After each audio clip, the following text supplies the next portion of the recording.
Γεια σας, πάμε να παίξουμε άλλη μια φορά Beyblade.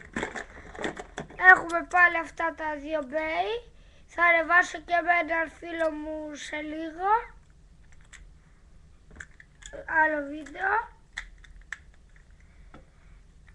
Πάμε, θα παίξουμε 3 γύρους αυτή τη φορά.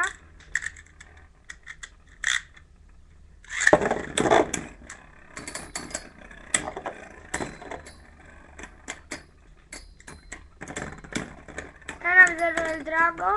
Καλύτερα να παίξουμε 5 γύρους, δεν πειράζει, άλλους 4 γύρους.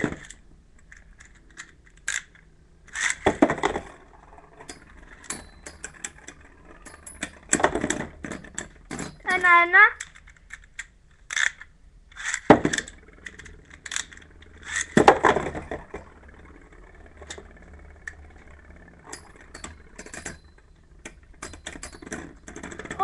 Drago χάρη 2-1, άμα χάσει και αυτή τη μάχη έχασε πρώτη φορά.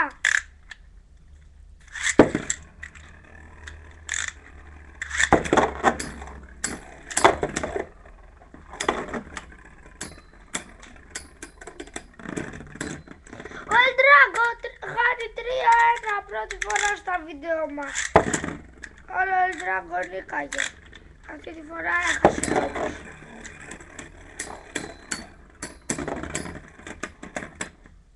Ο Drago νίκησε, αλλά έχασε όλο το τουρνουά γιατί ήρθε 5-2, 3-2.